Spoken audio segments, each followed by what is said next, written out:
For 80 years, the world thought this photo was about kindness, until a single zoom exposed a soldier's dangerous secret. The photograph opens like a held breath, a moment fixed in grain and shadow, as fragile as ash on paper. It is 1943, and the light in the image is thin, as if the sun itself were rationed. Somewhere beyond the frame, artillery has already spoken and will speak again, but here there is quiet. The kind of quiet that settles just before dusk, when the air cools and the ruins begin to look like graves. A soldier kneels in the dirt. His helmet is pushed back, not in exhaustion but in choice, as though he wanted the world unobstructed for this one small act. His rifle rests beside him unattended, its presence almost apologetic. In his hands is a tin, open, tilted carefully forward. In front of him a puppy eats, slowly, trustingly. Its ribs faint beneath its fur, a fragile map of hunger and survival. The earth beneath its paws is darkened, scorched, packed down by boots and fear. Nothing moves, nothing demands attention, and yet the image insists on it. At first glance, it is easy to mistake the photograph for sentiment. War has produced many such images, moments meant to soften the memory of devastation. A smile shared, a cigarette lit, a song hummed in the dark. Historians saw this image and placed it gently among those moments, filing it away as proof that even in catastrophe, kindness survives. It lived in an archive drawer for decades, sandwiched between other black and white prints that carried no surprises. The label was brief, the date approximate, the location uncertain. Another quiet scene from a loud war, nothing more, but photographs age differently than people. They do not forget, they wait. And as time moves forward, the meaning of stillness changes. What once felt incidental begins to feel deliberate. What once seemed like background begins to lean forward. The image does not fade with familiarity, it sharpens. The longer one looks, the more it resists simplicity. There is something in the way the soldier kneels that feels intentional, almost reverent. His posture is not hurried.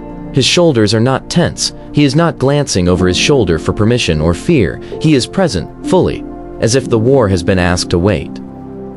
The soldier's face is half-shadowed, the brim of his helmet cutting his features into light and dark. It is the face of a man who does not expect to be remembered, or perhaps does not want to be. There is no smile, no visible anguish, just a neutrality that feels practiced, learned under pressure. His hands, however, betray him. They are gentle. The tin is held steady, angled so the puppy can eat without spilling. The fingers are careful, almost protective, as if he understands how easily this moment could be broken. The puppy eats with small, cautious movements, pausing between bites as though unsure the food will remain. Its eyes are lowered, focused not on the man but on the offering. Trust in this moment is quiet and unspoken. Behind them the village dissolves into blur. Rooflines sag, walls gape open, windows stare without glass. The destruction is complete enough to be unremarkable. This is not the dramatic ruin of a single explosion frozen mid-collapse. This is aftermath, the slow violence of absence, the kind that leaves nothing to photograph except what remains standing by accident. The village does not demand attention. It has already been looked at too much. Instead, the image draws the eye inward toward the space between man and animal, toward the small circle of humanity carved out of devastation. Nothing dramatic happens in the frame. There is no fire, no movement. No visible enemy, no heroism in the traditional sense. The soldier is not saving a life under fire. He is not charging forward. He is kneeling, feeding, pausing. In war, a pause can be more dangerous than action. A pause invites thought. Thought invites doubt. And doubt is a luxury armies do not encourage. It was this pause that unsettled researchers years later. When the photograph was revisited, not for its emotional content but for cataloging and preservation, something about it resisted quick classification. The stillness did not feel accidental. It felt chosen, deliberate, almost defiant. Why kneel here in a place that offered no shelter, no cover, no strategic value? Why share food in a year when rations were counted, logged, and punished if misplaced? Why did the soldier's posture resemble care rather than command? These questions did not arrive all at once. They surfaced slowly the way unease does. A technician adjusting contrast noticed the clarity of the tin. A historian scanning uniform details paused on the sleeve. Someone else lingered on the puppy, on the way it stood, on the suggestion of a collar barely visible against its neck. None of these details were obvious in earlier prints. Time, ironically, had sharpened them. Advances in scanning revealed threads that had once been lost to grain. Edges that had softened were restored, and with each enhancement the photograph grew heavier. The tin, when examined more closely, did not look improvised. It was not a civilian container. Its shape was standardized, its metal worn in a way that suggested repeated handling. This was not a bowl found in the rubble. This was issued equipment, meant for the soldier, meant for survival.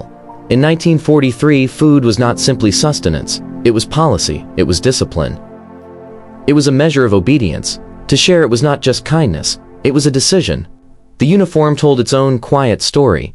The insignia, once blurred beyond recognition, placed the soldier within a unit known for forward movement, not lingering compassion. These were men trained to advance, to secure, to hold.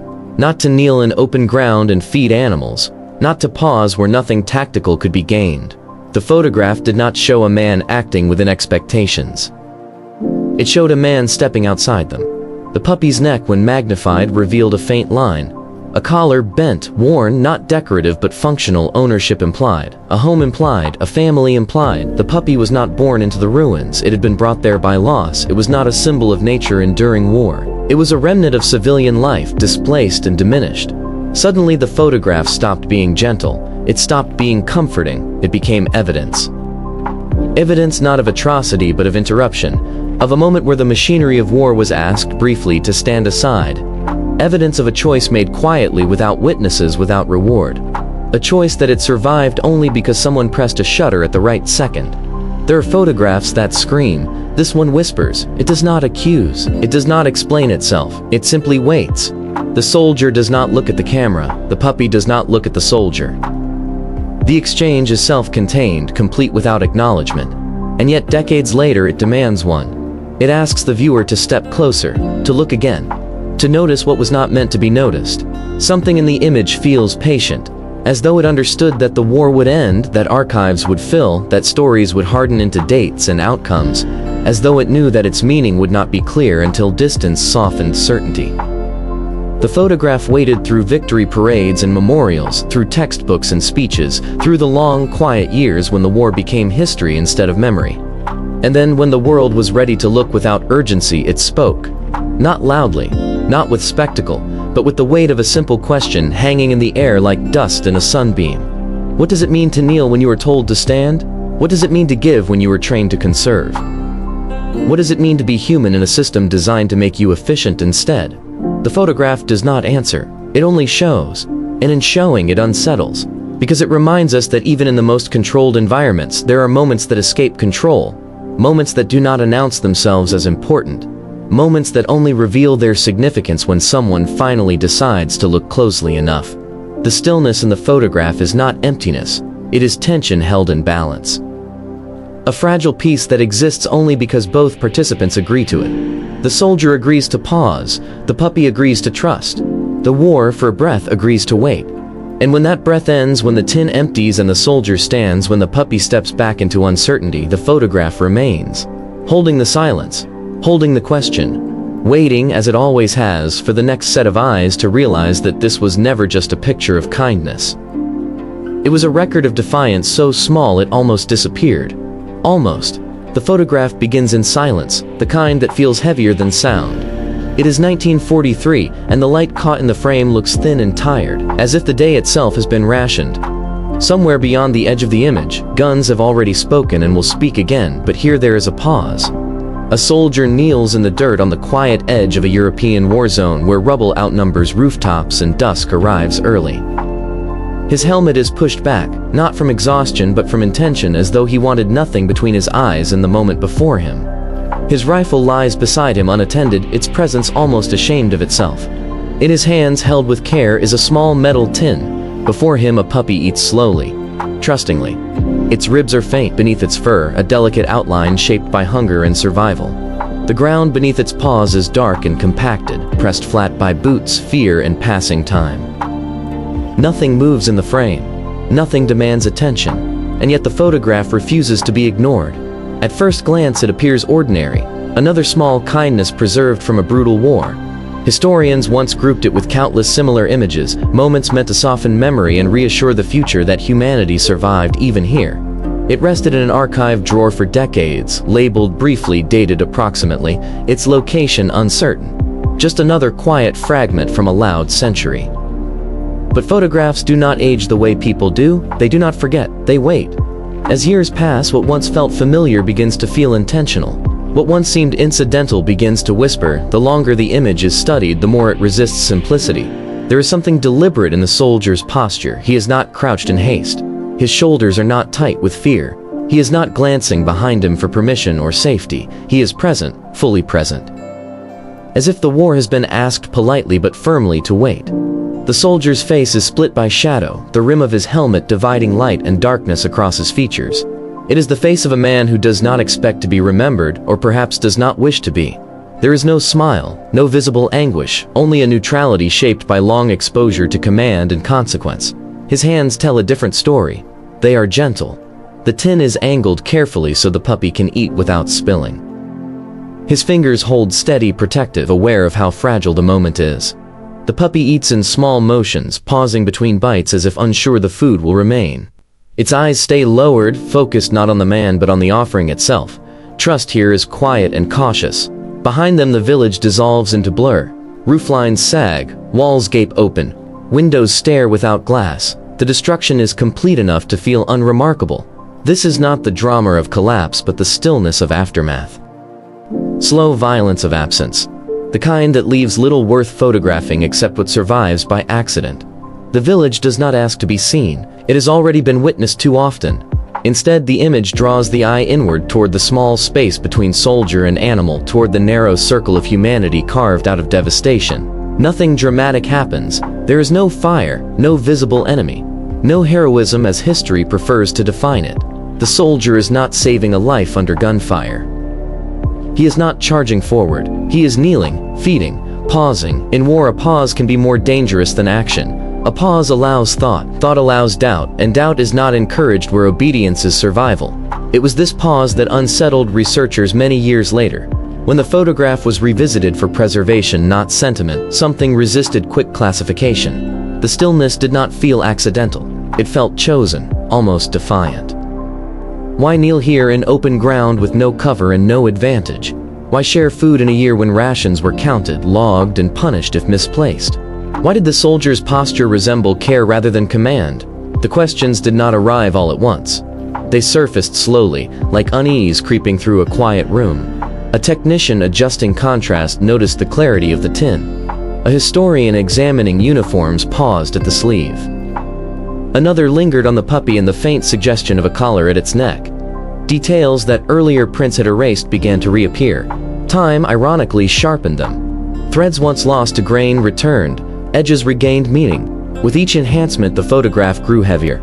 The tin was not improvised. It was not civilian. Its shape was standardized. Its wear suggested repeated use. This was not a bowl found in rubble. It was issued, meant for the soldier, meant for survival. In 1943, food was policy, discipline, obedience made tangible. To share it was not sentiment, it was decision. The uniform told its own quiet story. The insignia, once blurred beyond recognition, placed the soldier in a unit trained for advance, not pause. These were men expected to move forward, not kneel. Expected to secure ground, not share rations with what the war had displaced. The photograph did not show compliance, it showed deviation. When the puppy's neck was magnified further, a faint line emerged. A collar, bent, worn, not decorative, functional, ownership implied, a home implied, a life before the ruins implied. The puppy was not born into the destruction, it had been pushed into it. It was not nature enduring war, it was civilian life reduced and left behind. At that moment, the photograph stopped being gentle. It stopped being comforting. It became evidence, not of atrocity but of interruption. Of a moment where the machinery of war was asked, briefly, to stand aside. Evidence of a choice made without witnesses, without reward, without expectation of memory. A choice that survived only because a shutter closed at the right second. Some photographs shout. This one whispers. It does not accuse. It does not explain itself. It waits. The soldier does not look at the camera. The puppy does not look at the soldier. The exchange is complete without acknowledgement. And yet decades later it demands one.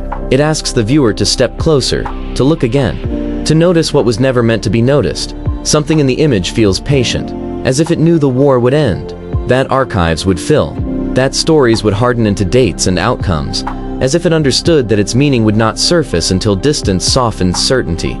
The photograph waded through victory parades, memorials, textbooks, and speeches. Through the long years when the war became history instead of memory. And then when the world finally looked without urgency, it spoke. Not loudly, not with spectacle, but with the weight of a question suspended like dust in a beam of light. What does it mean to kneel when you are told to stand? What does it mean to give when you are trained to conserve? What does it mean to be human inside a system designed to make you efficient instead? The photograph does not answer, it only shows. And in showing, it unsettles, because it reminds us that even within the most controlled structures, moments escape control. Moments that do not announce their importance. Moments that reveal their weight only when someone finally looks closely enough. The stillness in the photograph is not emptiness.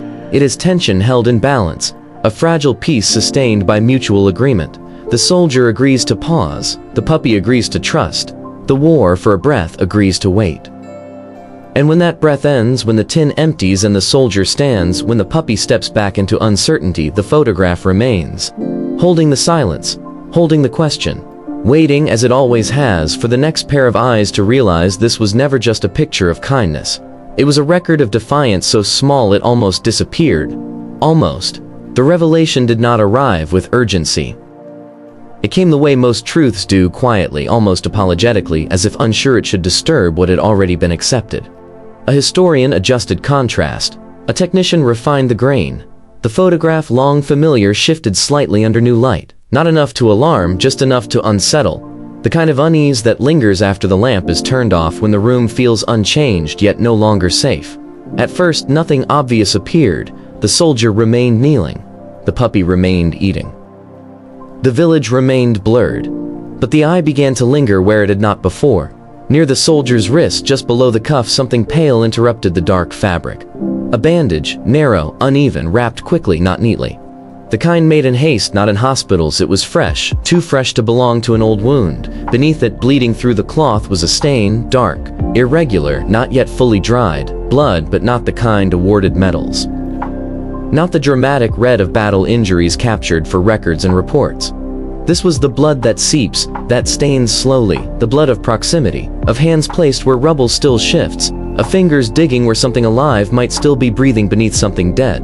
The photograph changed at that moment. It was no longer a pause, it was an aftermath. The kneeling was not only compassion, it was recovery. The stillness was not peace, it was exhaustion settling after effort. Soldier was not only feeding the puppy, he was tending to something the war had already decided to leave behind. As the image sharpened further, the puppy's neck drew attention again. What had once been a faint line resolved into something undeniable. A collar, bent metal pressed into fur, worn smooth by time and touch. This was not decoration, it was ownership. When technicians isolated the area and enhanced it further, 3 letters emerged. Only 3. The rest had been eaten by rust and ruin. But 3 were enough. Enough to confirm the collar had once carried a name. Enough to confirm the puppy had belonged to a household, not the street. Enough to confirm loss without describing it. There was no need to imagine the family. The war had already done that work elsewhere. The photograph did not reveal a secret mission. It did not uncover a hidden atrocity. There were no coordinates, no orders, no coded messages tucked into the shadows. What emerged was far more unsettling. Proof that within a system designed to erase individuality, someone had acted deliberately as an individual. Not impulsively, not emotionally, but consciously. The soldier had not stumbled into mercy, he had chosen it, and choice in war is never neutral. Choice implies refusal, refusal implies risk. Feeding the puppy was not the first decision made that day. The bandage suggested another, lifting rubble, searching where no one had ordered him to search. Staying where orders likely demanded movement. The photograph captured only the final act, the quietest one. Records from the unit offered no clarity, names appeared incomplete. Rosters thinned abruptly weeks later, explained with neutral language. Transfers, casualties, administrative silence. Nothing pointed directly to the man in the image. Nothing named him. Nothing confessed. War is efficient at forgetting the individuals who complicate its narrative. The absence of a name was not unusual. It was policy, but the photograph did not need a signature. It carried its own testimony. A man kneeling not because he was ordered to, but because he could not stand and leave.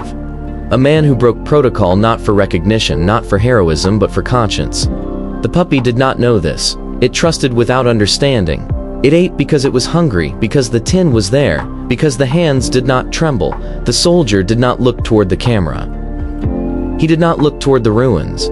He He looked only at the act itself, as though aware that attention would break it. As though aware that mercy, once noticed, becomes vulnerable. The zoom did not reveal horror. It revealed sequence: first the search, then the wound, then the feeding, then the stillness.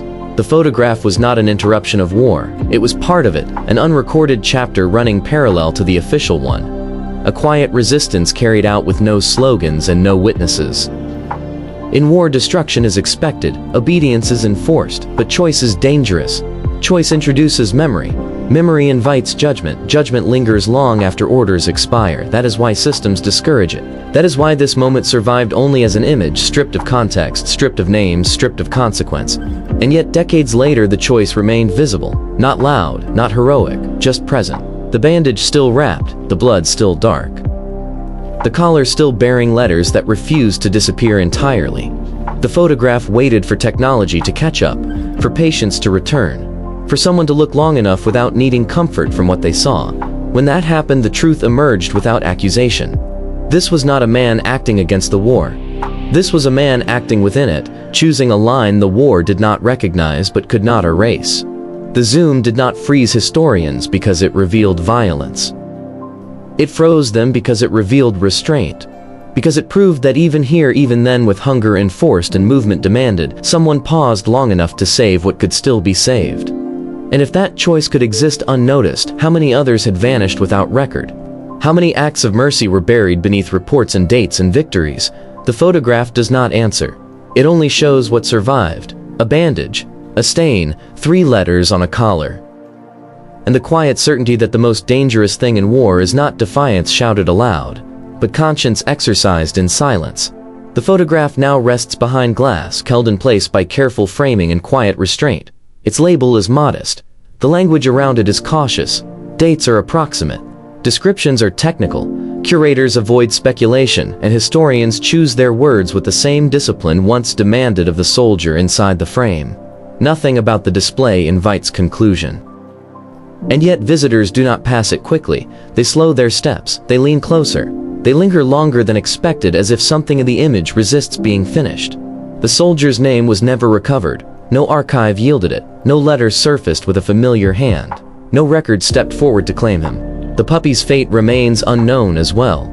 There is no account of survival, no reunion story tucked into a memoir, no gentle ending to soften the edges.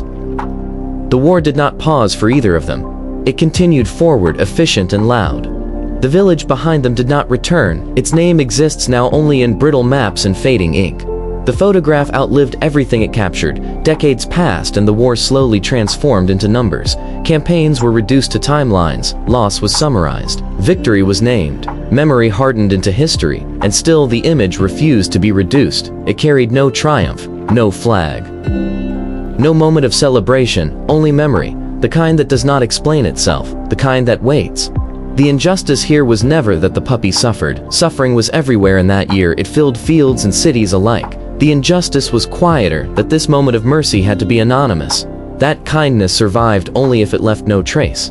That compassion was permitted only when it could be forgotten. The photograph stands as evidence not of what the war allowed, but of what it tried to erase. History prefers clear lines. It prefers heroes and villains, orders and outcomes. It struggles with moments that sit in between. Moments where nothing changes the course of events, yet something changes the weight of memory. This image offers no lesson in victory. It offers no strategy.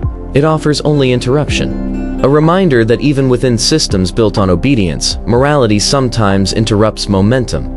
And when it does, it leaves behind something difficult to catalog. Curators speak carefully because the image resists certainty. There is no way to prove the soldier's intention beyond what the photograph shows. There is no document confirming his thoughts. No confession recorded later in life. But intention lingers anyway, pressed into posture and gesture. In the angle of a hand. In the steadiness of a tin. In the patience of a kneeling man who could have walked on. Visitors sense this without being told. They do not need context to feel it. They stand before the glass and grow quiet. Something about the image asks for silence, not explanation. Over time, the photograph has been referenced in lectures, reproduced in journals, and included in exhibitions about wartime humanity. Each time it is handled gently, as though it might fracture under too much interpretation. Scholars debate its significance in measured tones. Was it an isolated act? Was it common but undocumented? Was it resistance or simply instinct? The answers matter less than the pause they create. Because the image does not argue, it endures. The soldier remains unnamed but not erased. The puppy remains without a fate but not forgotten. Together they occupy a space history rarely allows, a space without resolution. A space where meaning is carried forward by those who look, not by those who decide. History has a long memory even when it pretends otherwise. It forgets names easily, but it remembers shapes, gestures, silences. It remembers what does not fit neatly into its ledgers. That is why this photograph survived when so many others faded into anonymity. Not because it was dramatic, but because it was precise. It captured a truth too fragile to be announced and too real to be dismissed. The zoom did not freeze historians because it revealed something shocking. It froze them because it revealed something small and undeniable. Proof that humanity existed where it was least permitted.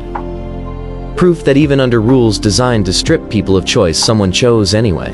Some acts are never written into reports. Some decisions never earn recognition. Some names dissolve into silence before they can be spoken aloud. But truth does not require documentation to persist. It waits in the grain of old photographs, in the tension of stillness. In the spaces where explanation fails, this story does not seek justice. There is no one left to hold accountable, no wrong to be corrected. The soldier is gone, the war is over, the village is dust. What remains is remembrance, the quiet kind, the kind that asks nothing in return except attention. The photograph still stands. The glass still reflects the faces of those who stop to look. And each time someone lingers, history does what it has always done best. It remembers what people tried to bury,